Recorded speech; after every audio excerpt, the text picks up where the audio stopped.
నేర్చుకొని బావులో బయట సంపాదిస్తాం. అప్పుడు మనం అందరం కలిసి ఇక్కడే కూర్చు తినవచ్చు. నా బాబే నారాజే ఎంత ఆలోచన నీకు చూసినావా? పారా నీకు బోటి కూర పెట్టా. బోటి కూర పోయాడు తల్లి కొడుకు.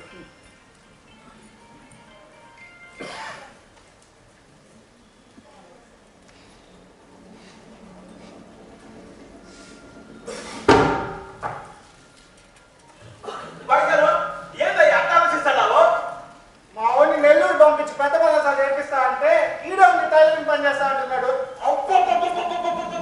ఇప్పుడే మీ వాడి ఆలోచిస్తున్నాను. మామూలు చూస్తా ఉండు, మిమ్మల్ని కూర్చోబెట్టి కూడి పెడతాడంతే. అరే పైదలు పిల్లలు ఇచ్చిన పనిలో చేయబడే మంచి తప్ప ఇంటానికి అంత బాగానే ఉంది కానీ మన వాళ్ళే నా పని వచ్చిన ఎవరున్నారు? మనోడు అబద్ధ పని చేస్తున్నాడు. పిల్లలు కుటుంబాల్లో పెట్టుకున్నారు పెద్దోళ్ళు. మన ఊళ్ళో ఎవరున్నారు?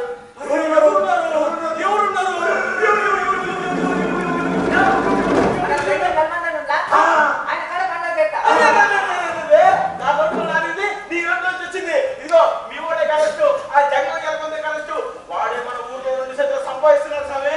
ఇగో ఈ మధ్య గొట్టంపాయలు ఊర్లో ఉన్న కురగాయలు మొత్తం మార్చుంటే అవునాయన ఎంతమందన్నా మామూలు కాదు. ఆయన దగ్గర పనులు పెట్టినారు. ఎవరైనా గొప్పటాట అయిపోతారు. బాయ్గారు ఇవాడు కాలి మంది చెప్పడం వస్తాను గాటి పట్టున్నాడు. చూస్తూ ఉండు యాదవ్ ఊళ్ళో పెద్ద పనుడు తప్ప. అంత బాగానే ఉంది కానీ ఆయన మంది మన పంట పెట్టుకుంటాడా? అరే అది కూడా పేరు వేసుకుంటారే. ఏం పేరు? చూసుకుంటా. ఊరిలోకి వెళ్తున్నట్టున్నాడు. ఓ బాగా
మీరు భలే పుట్టావా. ఇంకా చెప్పు నా దగ్గర ఏమేమి నేర్చుకున్నావా?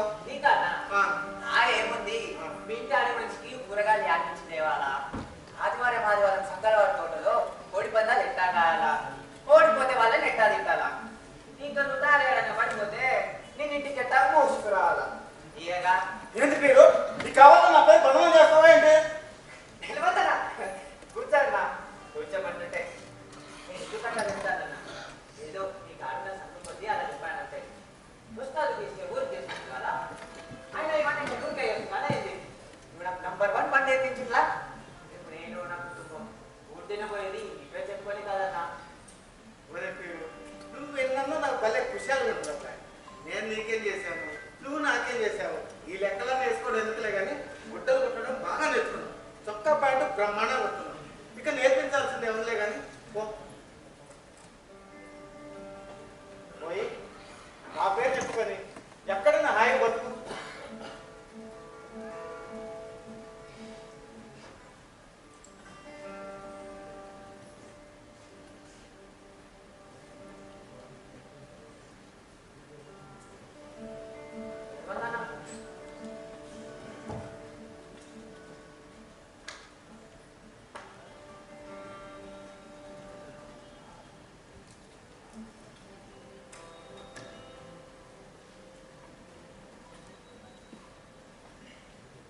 అబ్బయ్యా, ఎలమయ్య నువ్వు గుడ్డలు బాగా కొడతావని చెప్తావు అని గొప్పతనం.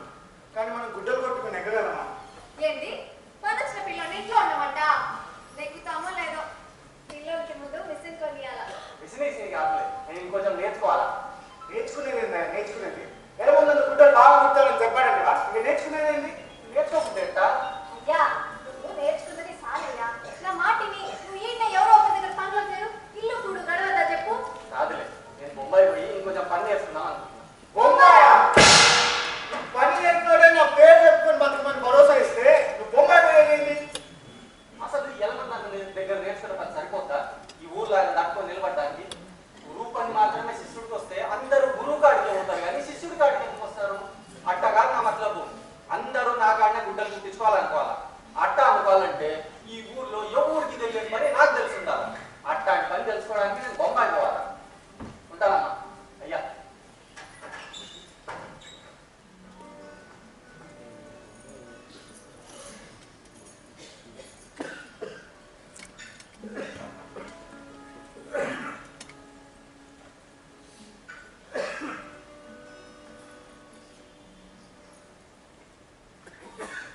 రే మీరు ఆగరా అరే పీరు నా మాట ఏంట్రా? మీరు అరే ఆగరా పీరు ఒక్క నిమిషం.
నెల్లూరు కావాలి. नेल्लोर गांव क्या है? ఆంధ్ర రాలేదు. ओ मद्रास से है। ఆంధ్ర రాలేదు బాబు. ए यार सबको जानते हैं।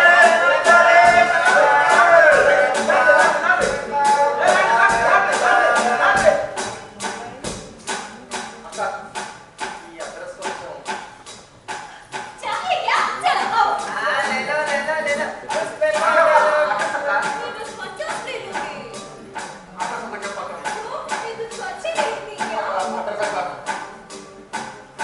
एड्रेस है क्या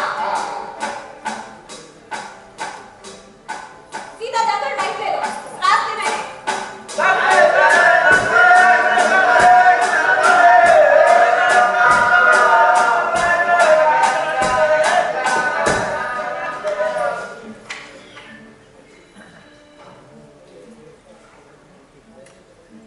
सिर्फ तेरा सत्ता जादू तेरा दीवाना मुझ कोई हंसी ना हो जाए तेरा सत्ता जादू तेरा दीवाना मुझ कोई हंसी ना हो जाए तेरा सत्ता जादू तेरा दीवाना मुझ कोई हंसी ना हो जाए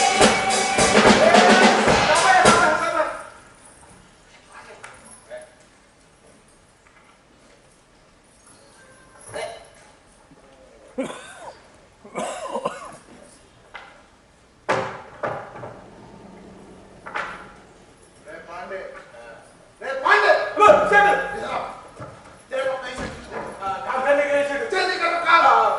तमीज, तुम क्या कर रहा है? మార్కింగ్ కరెక్ట్ हाँ? మార్కింగ్ నీకు మార్కింగ్ చేయడానికి ఇంత టైం పడుతుందా? पकड़ो। हो गया ना मार्किंग?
చెప్పమంటావు కట్టింగ్ నేర్చుకున్నాను అదే చాలా చాలా నేర్చుకున్నాను చాలా పని వచ్చింది పాండే పాండే రాజా करने का मर्जी కావాలన్నావు కదా వీటి దానికి పెట్టు సరే अरे अभी आ रहा जल्दी करो साहब साहब चले गए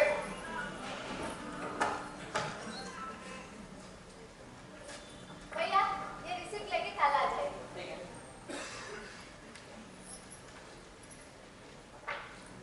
रे पांडे ఆ, రేపటి కల్లా షర్ట్ కుట్టించు ఆ, సరే मेरे सपनों के आए तुम मस्तानी कब आएगी तू आए जिंदगानी कब आएगी तू चलिया सपनों के रानी कब आएगी तू आए तुम मस्तानी कब आएगी तू आए जिंदगानी कब आएगी तू चलिया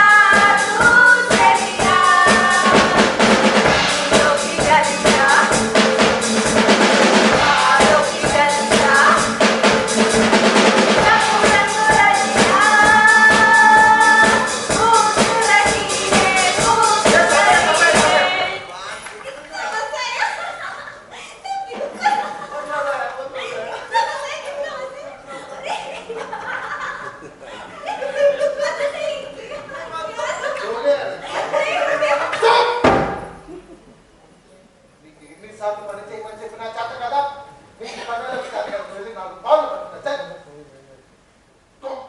రేపటి నుంచి నువ్వు అటువైపు చావు నా భర్త మీసులో ఎలా కాదు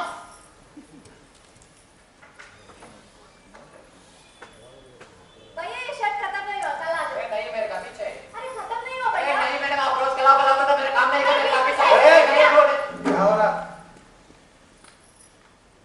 सब ये 12 नंबर का शर्ट नहीं हुआ सेठ जी कल आए आज बोला आ रहे నేను చూస్తున్నాను కదా బాగా నెంబర్గా బట్టలు ఎవరి దగ్గర ఉన్నా मद्रासी के पास మీరు బాగా నెంబర్గా బట్టలు ఇవ్వు అయిపోయింది సెట్జీ 2 రోజులు ఇచ్చేస్తా నిన్న సాయంత్రం కల్లా కుట్టివ్వమని చెప్పాను కదా ఇంతవరకు ఎందుకు కుట్టలేదు తొందరగా కుట్టాలని తెలియదా తొందరగా గుట్టు అంటే ఎట్టా కుదురుద్ది గుట్టలు కుట్టడం అంటే గుడ్డ ప్లేట్ వేయడం అనుకున్నారా అది వేసుకున్నాడు సరిగా సరిపోద్దా రెండోసారి వాడు తిరిగి మన షాప్కి రావద్దా బాబా నీకెందుకు బట్టలు కుట్టివ్వమన్న టైంకి కుట్టివ్వాల్సిన బాధ్యత నీది బాగుందో బాగాలేదు నీకెందుకు నోరు మూసుకొని ఇక్కడ చెప్పిన పని మాత్రమే చేయి లేదంటే నువ్వు వెళ్ళి నీ మద్రాసులో చెప్తావు మాట్లాడి మద్రాసి ఇదిగో సేటు నీకు ఇప్పటికే చాలాసార్లు చెప్పా నా పేరు మద్రాసి కాదు పీరుమియా గౌరవం ఇచ్చి పుచ్చుకోవాలా నోరు లేదు ఏం చేస్తారో మద్రాసి నోరు మూసుకొని ఇక్కడ చెప్పిన పని మాత్రం చేయి నేను ఇంటే పుట్టా ఆలస్యమైంది ఓపిక ఉన్నాడా నా దగ్గర గుట్టలు కుట్టించుకోవాలా నా దగ్గర గుట్టమని కుట్టించిన వాడికి ఓపిక ఉండాలా నీ ఇష్టం వచ్చే టైం చేయడానికి నా చేతిలో మిషన్లు కాదు మిషన్లు నాడించే చేతిలో బట్టలు కొట్టి నేను చేతగా మోసుకొని మాట్లాడి చెప్తున్నావు ఎవరు నా కంచోడు తనమేనే చేసావు నువ్వే చాలా కాంచం మద్రాసి నా పేరు పీరుమియా నీ నెల్లూరు దగ్గర కావాలి అని చిలకి చెప్పినాడు చెప్తున్నా గిల్లి గిల్లి రచ్చగొట్టావేలా పండే నీ దగ్గర పని నేర్చుకున్నంత మాత్రం నా తల తీసి నీ కాలేజీ పెట్టమంటావా ఏంటి గుర్తుంచుకో నా పేరు పీరుమియా నాది నెల్లూరు దగ్గర కావాలి ఇన్ని రోజులు ఆయనకి పని ఇచ్చి కూడు వెళ్తే ఇవాళ నా మీదకి వచ్చాను మారో ఉస్కో మారో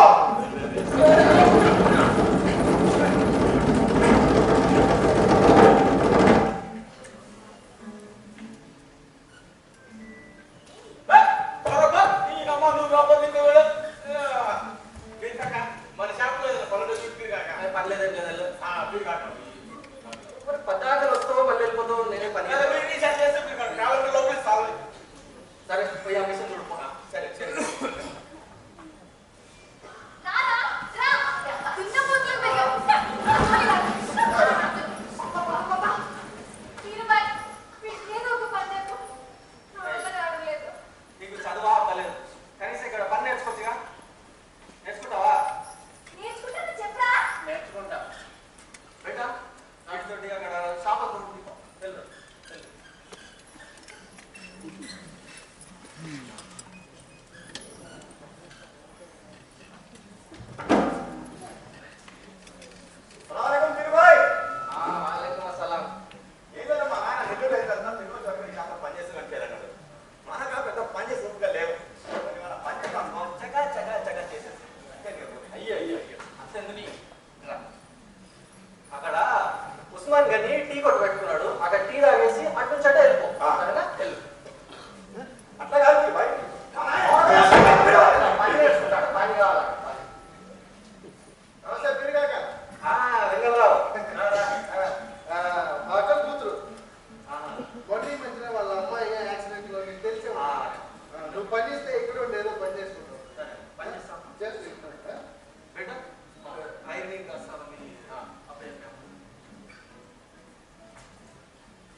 కాలేజీ వెళ్ళింది? ఏం లేదు వీరుబాయ్, మా అమ్మాయికి సంబంధం కుదిరింది. అబ్బాయి మంచోడు, పోస్ట్ ఆఫీస్ లో ఉద్యోగం. మాట పంచుకుందామని ఇలా వచ్చా. మరి పంతులు జరిగి మంచి ముహూర్తం పెట్టిపోయావా? ఈ ముహూర్తం పంతులు పెట్టింది కాదులే వీరుబాయ్. అదేంటి? ఈ ముహూర్తం నీ చేతుల మీదే ఆధారపడుతుంది. నా చేతుల మీద ఆధారపడి ఉండేది ఇంకా మా అల్లుడేమో నీ దగ్గర గుడ్డలు తీసుకోవాలనుకుంటున్నాడు. నువ్వేమో ఇచ్చినప్పుడే తీసుకోవాలని నీమో పెట్టుకొని కూర్చుంటుంది. అక్కడ మా అల్లుడు నువ్వు గుడ్డలు ఉంటే కానీ పెళ్లి చేసుకొని అంటున్నాడు. ఇక మా అల్లుడు టూర్గా తీరేది ఎప్పుడు, మా అమ్మాయికి వెళ్ళేది ఎప్పుడు? ఏనమ్మా ఏం సంగతి? కూర్చో కూర్చో కూర్చో. ఏం లేదు వీరుబాయ్, నా కొడుకు పెళ్లి కుదిరింది. ఈ పెళ్లికి నువ్వు తప్పకుండా రావాలి. కొంత దూరం నుంచి తీసుకురా వస్తాడే. బాయ్ పెళ్లి బట్ బాగా ఆలస్యం అవుతుంది ఈ మధ్యన. నువ్వు రేపు ఏమైనా చాలాసార్లు చేయకుండా ఎంత తొందరగా ఇస్తాను మంచి. ఇక పనోడు కూడా ఎక్కువగా లేదనుకో. గూడు పెట్టిన గూడులో వదిలేసి మా కడుపు కొట్టడానికి వచ్చిన ఫ్యాక్టరీలో కూలి పరోడుగా చేరిపోయాను. సరే పిల్లడు ఎప్పుడు వస్తాడు? అది గారికి పెళ్లి బట్టలు నువ్వు కుట్టాల్సిన అవసరం లేదు వీరుబాయ్, నువ్వు పెళ్లికి వస్తే చాలు. ఏంటి పెళ్లి గుట్టలు నేను కుట్టకుండా ఎవరిలో కొడతావా ఏంటి? అబ్బే ఎవరు కుట్టట్లా, అసలు కుట్టించాల్సి వస్తే నీ కడగకుండా ఎవరికాయ కుట్టిస్తా చెప్పు. మోడు అదేదో రెడీమేడ్ బట్టలు అంటే వీరుబాయ్, నువ్వు నమ్మవు కానీ ఆడికి ఆ బట్టలు అదిగంటే సరిపోయి అనుకో. నేనేమన్నా కావాలని లేటుగా కొడతాను అమ్మరా? నీకు తెలిసిందే కదా, మనం గుడ్డలు కుట్టామంటే నంబరంగా కుట్టాలి. వేసుకున్నాడు కాళ్ళు కట్టుకొని తిరగాల. అంతేగాని ఐసా పైసా కుట్టేసి డబ్బులు అనుకునే రకం కాదు నేను. మన షాప్ ఎంత బిజీ అనుకున్నాం. అటు బాపట్ల, చీరాల, ఒంగోలు, ఇటు నెల్లూరు, మద్రాసు నుంచి కూడా గుడ్డలు కుట్టించుకోవడానికి వస్తున్నారు.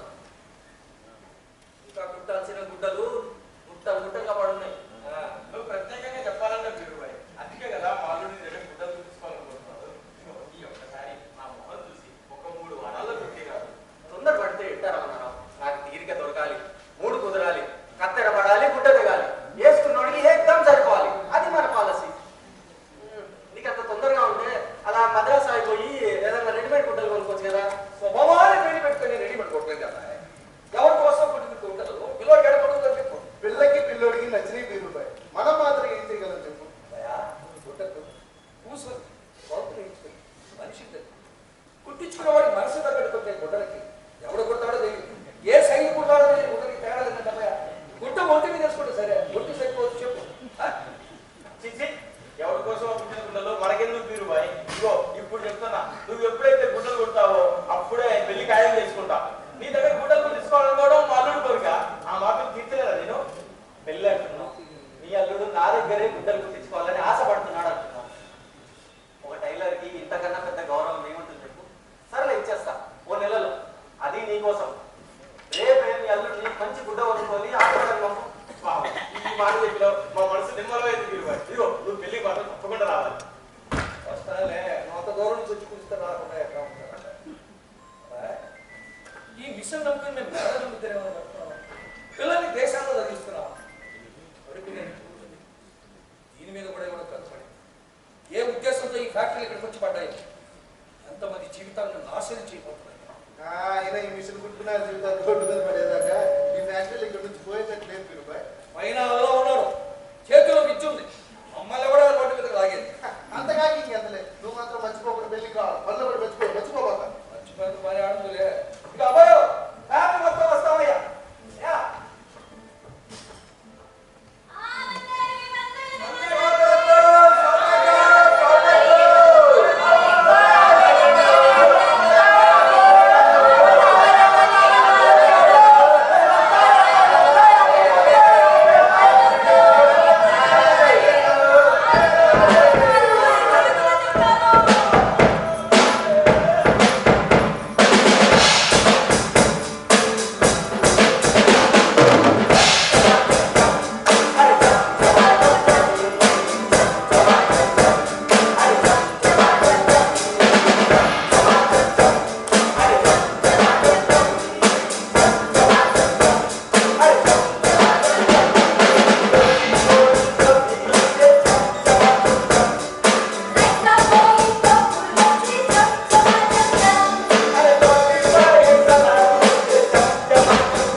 70 ఏళ్ళు మేడం.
చేసే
ఎవరు పోతావా ఓ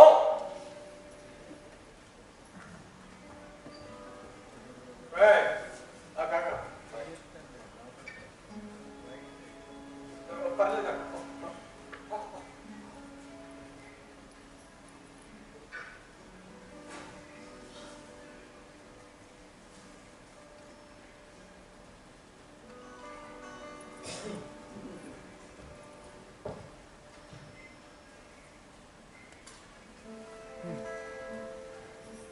వీరుబాయ్ ఏంటి ఇంకా డబ్బులు ఏదంట కదా ఇష్టం తీసుకురామన్నాడు తీసుకో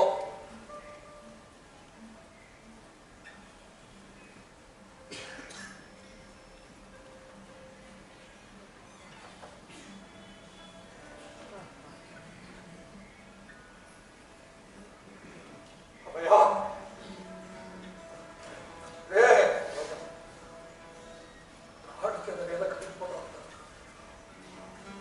పడ్డా ఉడుకో ఎవడ పడ్డావు కూడా ఊరి నిలబడుతున్నా నిలబడు షాప్ పెట్టే ఇంటికి పదం నువ్వు వెళ్తా ఉంటావు నీ షాప్ పెట్టేసి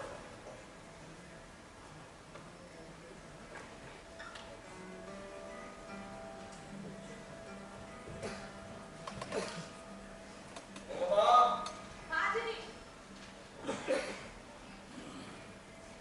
తీసుకురా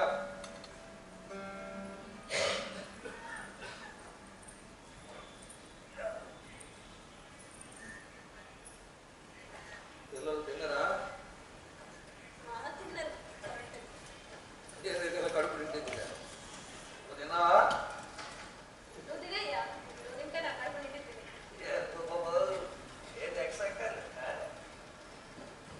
మన బతికి ఇప్పుడు అందరికీ ఎన్నికల్లానే ఉంటాయి కొత్తగా గుడ్డల ఫ్యాక్టరీలు వచ్చినాయంట కదా మీ షాప్ ఎట్టా ఉంది ఉందా మూసేసారా అని అడుగుతున్నారు పోనీ కట్టి ఇలా పోనీ ఎట్టా బతికిలో మన బతికిట్ట అయిందని నేను కల్లో కూడా ఫ్యాక్టరీ పెడితే అక్కడ పందరు దొరకడం అయింది నాకేం భయం లేదు నువ్వేం భయపడమాక పిచ్చి మొహమ్మ సర్లే కానీ అబ్బాయి ఇంకా రాలేదు కదా ఎవరైనా కొత్త గుడ్డలు పెట్టమన్నారా ఎట్టా కొత్త గుట్టలో పోడా దారిలో మాసంలో తగిలింటాడు వాడు వాడు నేను వీడికి బొత్తిగా బాధ్యతలు తెలియదు ఇది ఏదైతే అది బాధ్యతలు తెలిసినే కానీ పని ఎడది బాధ్యతలు తెలిసేసరికి నీవు నీ కొడుకు ఆ షాపు తప్ప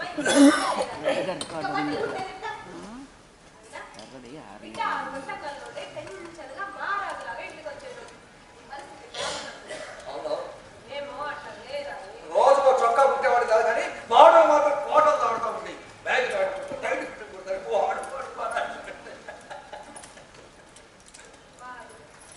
వాడి నవ్వులు వాడి బడాయి మాటలు ఎప్పుడు చూసినా ఏదో ఆలోచిస్తా ఉంటున్నాను నాయుడికి ఏ కష్టం కలగకుండా చూసుకోవాలమ్మా అంటారు నా మధ్య మాటల్లో నువ్వంటే ఎందుకు అనుకోలేకపోయా కొడుకు ఏ కష్టం కలగకుండా చూసుకోవాలని ఎందుకు అనుకోలేకపోయా ఇంత తెలివి ఉంది కదా కొడుకు విషయంలో మాత్రం ఇంత తెలివి తక్కువగా ఎట్లా ఆలోచించాలియా నిన్నే నమ్ముకొని మహారాజులాగా తిరుగుతున్నాను ఆ నమ్మకమే వాడిని నట్టేట ముంచేసేట్టుగా వాళ్ళు సూటిపోటు మాట్లాడుతూ బిడ్డ మీద చేసుకుంటే నేను భయం ఉందయ్యా పిల్లోడు ఇంకా రాలేదు ముందు చూసి వస్తాడు నువ్వు తినిపోయా పిల్లోడితే కట్టలేదు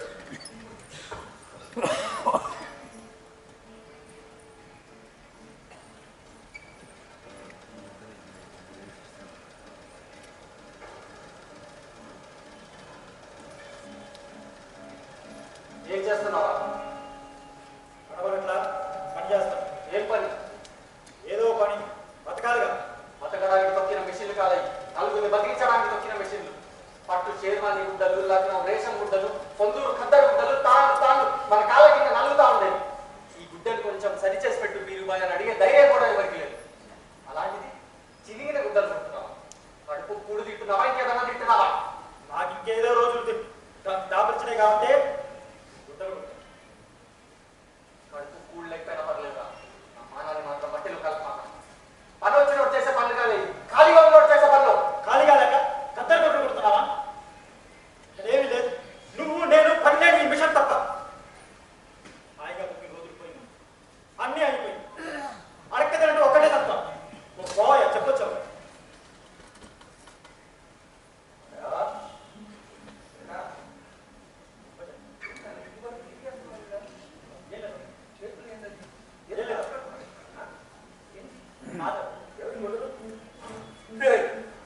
చిరిగిపోయిన గొడవలు కొడతావా? నువ్వు బీరు సార్లు కొనుక్కున్నా బాధ గొడవలు కొడితే కర్మే పట్టుకోవాలి. నీ పేరు ఒకప్పుడు కూడబెట్టింది ఆయన, ఇప్పుడు అది ఎవరికి పనికి రావాలా? సర్వీస్గా వస్తున్నాయని అందరూ రెడీమేడ్ గుడ్డలు కొనుక్కుంటున్నారు. గుడ్డలు కుట్టించుకునేటోళ్ళే లే. ఇంకా ఎవరిని నమ్ముకొని మనం ఇక్కడ బతకాల? ఎవరి బతుకులు వాళ్ళే. మనం తిన్నామో లేదో ఎవరికి కావాలి? కడుపులో నీళ్లు కోసం నిండుతాయినా నా బిడ్డలకి చేత కావాలా? ఆర్డర్ వేసి చెప్తే 10 రూపాయలు ఇస్తా అన్నారు. అది కూడా డబ్బులేగా. అందుకే కాలు పని ఎట్లా చేస్తున్నావు? మనం ఇంకా బతకలేము ఆయన. మన విద్య ఎవరికి పనికి రావట్లా? ఊరందరిది ఒక దారి, హుస్సేన్ సాహిబ్ ఒక దారి అనే రోజులు పోయింది. నా మాట విన్నాయి. వాడు కట్టడానికి కూడా గతిరేని ఈ షాప్ని మూసేద్దాం. మనం కూడా ఫ్యాక్టరీలో చేరుకోవాలి.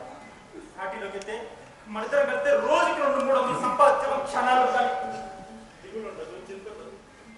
ఇలా కానీ వస్తువుతో ఉండాల్సిన కర్మ ఉండదు నాయన. మనం కూడా ఫ్యాక్టరీలో చేస్తాం. నా మాట విన్నాయి. ఈ ఒక్కసారి మనం కూడా ఫ్యాక్టరీలోకి వెళ్ళిపోయి మనం కూడా ఫ్యాక్టరీలోకి వెళ్తాం ఆయన.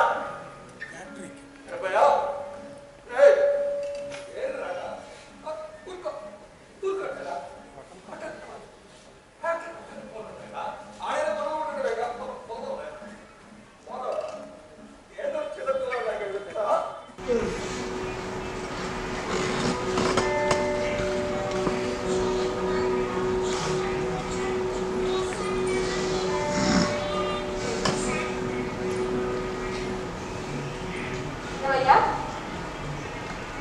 ఇంకా పడుకోలేదా?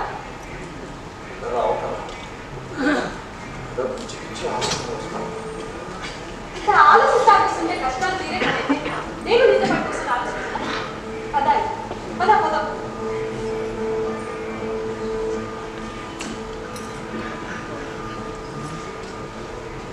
నిజంగా ఫ్యాక్టరీకి వెళ్ళాలనే నువ్వు నేర్చుకున్నావా? కనపడతారు వస్తుండడమే వాడు ఎదురు దిగి ఎక్కడ మాట్లాడుకోవడానికి తల వంచుకోవడం నేర్పించారు. కాళ్ళు కడుపులు ఉడుచుకుని ఆటలు అది పెట్టుకోవడం నేర్పించారు. అలా ఇచ్చే ఎంతమంది కూడి పెట్టిందో కానీ నా పిల్లలకి వస్తువులు పెట్టి గుడ్డలు పుట్టడం అంటే కొంతలు పెట్టుకుంటడం కాదు, మనిషిని పట్టుకుంటడం తెలుసుకున్నది. నా మనసులో కట్టుకుని కొత్తలు తెలుసుకోలేకపోయాను. నా పిల్లడి కళ్ళలో నేను చూడకుండా ఇన్నాళ్ళు నేను ఎట్లా కళ్ళు పోసుకుంటాను. చిన్నపిల్లవాడే 10 పట్టుబట్టిన పిల్లల కన్నులు పిల్లలు 10 చేస్తేనేమి చేయకపోతేనేమి. తిరుగమ్మ ఇప్పుడు దాకా ఈ వీరి సార్ పేరు కోసం బతికాను. ఇలాంటి నుంచి పిల్లల కోసం బతుకుతాను.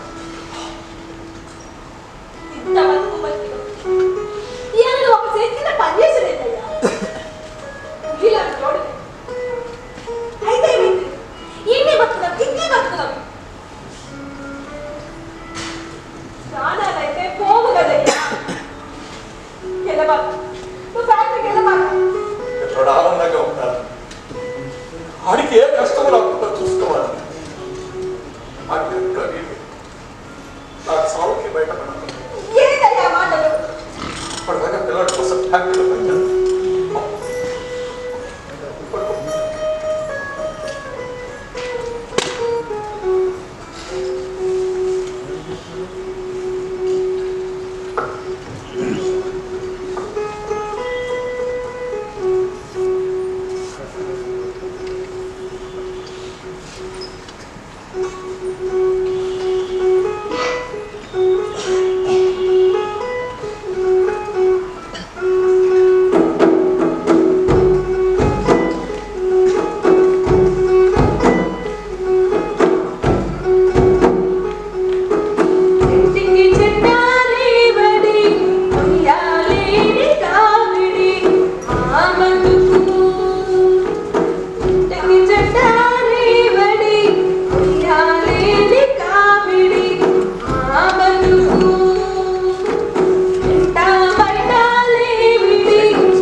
మా ఊరు కొంచెం నా మీద చేస్తావా నీ సంగతి చూస్తా ఇక్కడే ఉండు. నువ్వు ఇట్టే ఉంటా ఊర్లోకి వెళ్ళి 2 లారీలు జనం తీసుకుని వస్తానే అనుకుంటున్నావు. ఏం పేరు?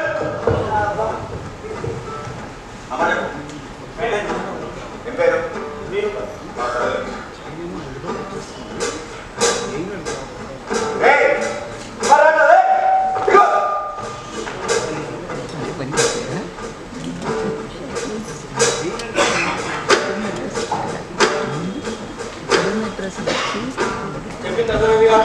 ఏ రోజు డబ్బులు ఆర్డర్ చేస్తాం, సెలవులు ఉంటాం, ఓపిక పని చేసుకోవడం, డబ్బులు తీసుకోవడం. ఎంత లేదన్నా అయ్యా రోజుకు ఒక 500 రూపాయలు సంపాదిస్తారు. ఇక మీ జీవిత చక్రం ఆ మిషన్ చక్రం అది తిరగబోతుందయ్యా. సరే ఇక్కడ ఉంటుంది, మళ్ళీ వస్తారు.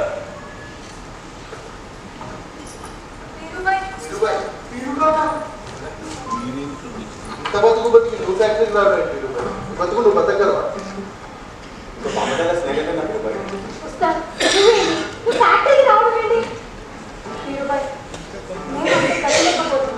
నువ్వు పనొచ్చినోడు, కొత్త కొత్త డిజైన్లు కావాలని పరిచయం చేసినోడు, ఏడేళ్ళలో తిరిగి పని నేర్చుకున్నాడు. నువ్వే ఫ్యాక్టరీ పోతా అంటే నీ పేరు చెప్పుకొని గుడ్డలు కుట్టుకునే బతుకులు ఏం కావాలి? మరి అంతగా కావాల్సి వస్తే సలహా అయితే ఇష్టం ఏమి ఇచ్చేవాళ్ళని. ఆయన ఒకరి కింద పనిచేసిన కర్మ నీకేంటి మీరు బాయ్? మన ఒక్కరికి పట్టల కుల వృత్తులు చేసుకునే వాళ్ళందరికీ కర్మ పట్టింది. కష్టపడి పని తెచ్చుకున్నాడు, వాడు కష్టపడకుండా బతకడం తెచ్చుకున్నాడు. మనకు కన్నలు కరగనీయడమే వచ్చు, కలిగిన కన్నల్ని కాసులుగా మార్చడం వాడు నేర్చుకున్నాడు.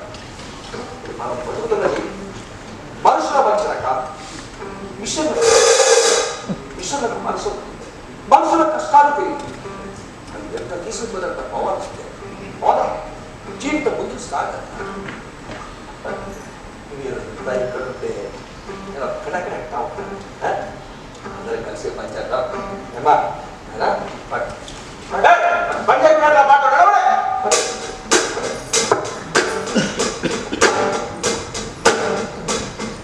ఇదిగో ఈ నెంబర్ 64, మీ నెంబర్ 36.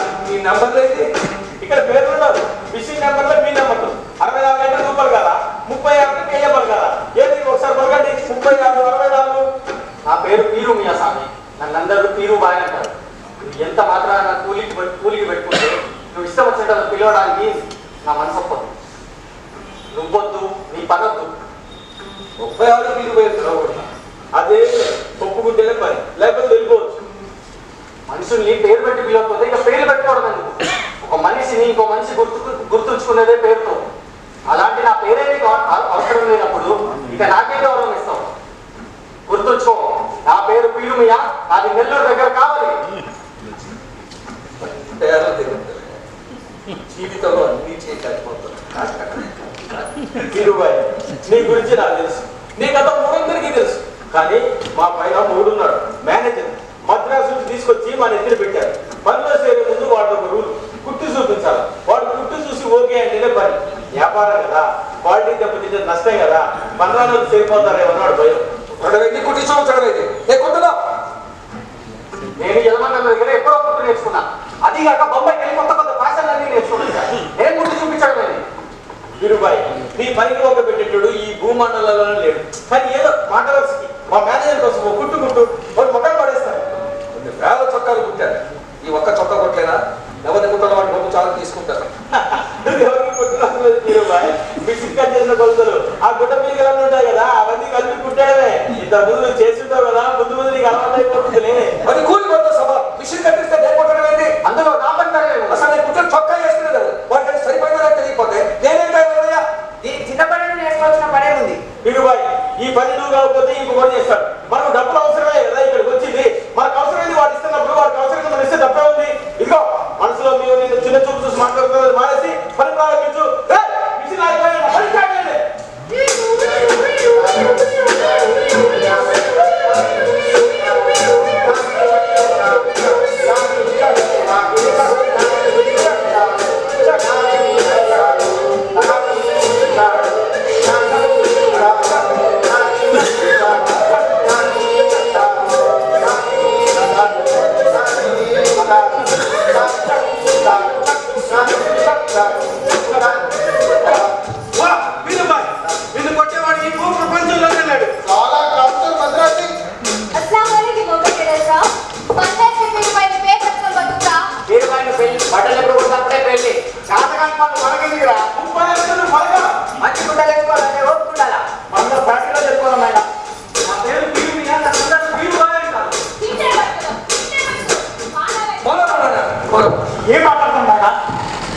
ఇప్పుడు లేదు మనకి గౌరవం ఎవరిస్తారు? మన ఆత్మ గౌరవం మన కూడి పెట్టదు. 4 రోజులు ఓపిక పడు, అన్నీ సర్దుకుంటాయి. మనకి 4 డబ్బులు వస్తాయి. రే డబ్బులే కావాలంటే పాడబడిన ముగ్గురు మధ్యలో ఆడవాళ్ళ రైతుల ముగ్గురు మధ్యలో అది సాగకపోతే ఇంత విషయం తీసుకొని ఇక్కడ సత్తా. అంతేగాని ఇక నమ్మాలంటే పరీక్షలేదు. రే మన పేరుతో మన పిల్లలు చెప్పలేదు కదా. రే గొడవ అవతల పెట్టుకుంటాడు కదా, మనిషిని పడి గుర్తుకెళ్ళి చెప్పలేదు వాళ్ళ కదా. పదరా రారా ఆయన అందరూ చూస్తున్నారు. చెల్లి పిచ్చ మీద కూర్చో. నీకేమైనా పిచ్చి పట్టిందా?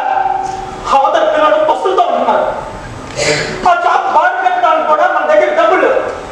ఇప్పుడు ఈ ఉద్యోగం కూడా పోతే అడుగుతున్నా సంతోషమేనా? ఉన్న వాళ్ళందరూ నా దగ్గర విద్య నేర్చుకున్నారు. వాళ్ళ దగ్గర చేతులు సచ్చారని తీసుకున్నాను. కానీ రే గుర్తింపు చొరబట్టేయడం నా వల్ల కాదు. చివరిసారి వస్తావా? నాయన నీ కొడుకు పెద్దోడే, ఉంటే తింటాడు లేదా పస్తుంటాడు. నా పిల్లడు పెద్దోళ్ళు అలా పెద్దోళ్ళని చేయాలి. నేను రా, నువ్వు ఒక్కడే వెళ్ళా చాలు. నేను ఒక్కడే ఉంటా ఆ షాపులో మా పిల్లలాగా ఇక్కడ కూలి పని చేసుకుంటూ చాలు.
ప్రేక్షకులందరికీ మనవి, 1-2 నిమిషాలు మీరు అలాగే కూర్చుంటే ఈ కార్యక్రమం వస్తుంది. ఇవాళ మనం నాటకం చూసామా సినిమా చూసామా అని అనుమానం వస్తుంది. 3 గంటల సినిమాని నాటకంగా ప్రదర్శన చేసినటువంటి ఈ బృందానికి ఒక్కసారి మీ కర్తాల గౌరవులతో ఆశీస్సులు అందజేయవలసిందిగా నేను కోరుతున్నాను. ఇది నాటకం కాదు, ఇది జీవితం, ఇది వాస్తవం, ఇది నిజం. ఇందులో ఎవరు కూడా నటించలేదు, జీవించారు మాత్రమే. ఏదైనా ఒక నాటకం రిహార్సల్ చేస్తే నటన రిహార్సల్ చేస్తారు, నటన నేర్చుకుంటారు. ఈ నటులు టైలరింగ్ కూడా నేర్చుకుని వచ్చిన మొట్టమొదటిసారి ఆ దృశ్యాన్ని మనం విశాఖపట్నంలో ఈ కేంద్రంలో చూస్తున్నాం. ఇంద్రధనుస్సులో 7 రంగులే ఉంటాయి, కానీ వీళ్ళు ప్రదర్శించినటువంటి ఈ నాటకంలో ఎన్ని వందల రంగులు ఉన్నాయో లెక్కించడానికి ఎవరికి సాధ్యం కాదు. ఒక అపురూపమైనటువంటి, ఒక అద్భుతమైనటువంటి దృశ్య కావ్యాన్ని ఇదిగో న్యూ బాంబే టైలర్ అన్నటువంటి నాటక ద్వారా ఆ విశాఖ ప్రజలకు ఎంతో ఆనందాన్ని చేకూర్చారు. ఇందులో జీవితాలు ఉన్నాయి, కుటుంబాలు ఉన్నాయి, ఏడుపులు ఉన్నాయి, కన్నీళ్లు ఉన్నాయి, బాధలు ఉన్నాయి. హాస్యము ఉంది, నవ్వులు ఉన్నాయి, పాటలు ఉన్నాయి, డాన్సులు ఉన్నాయి. ఇక లేనివి ఏమిటి?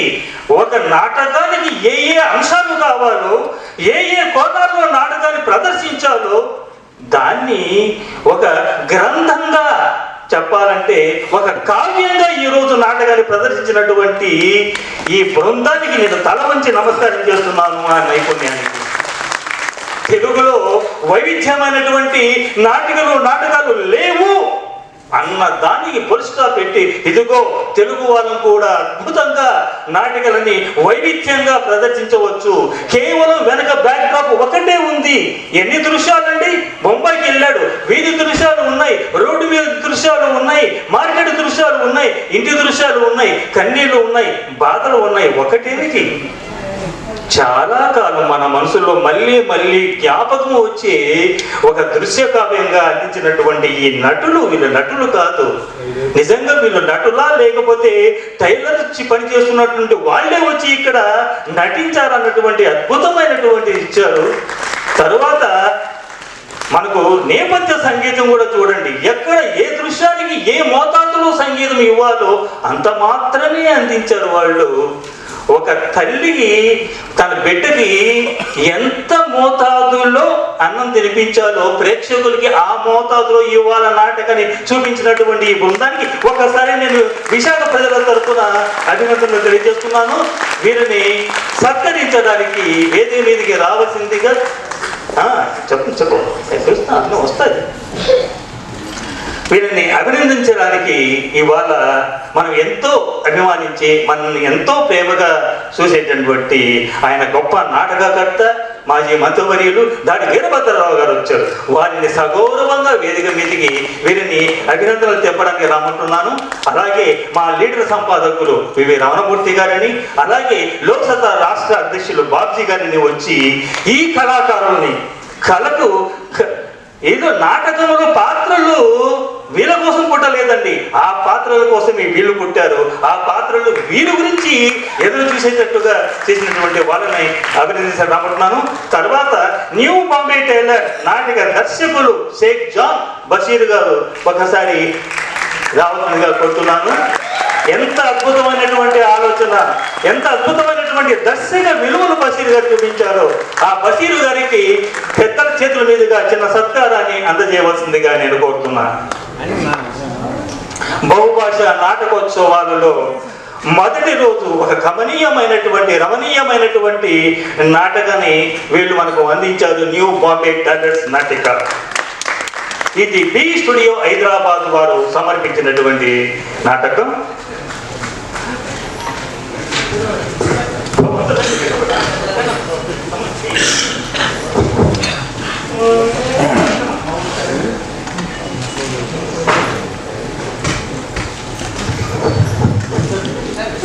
పీర్ సాబ్ లేరు. భాషా గారు ప్లీజ్.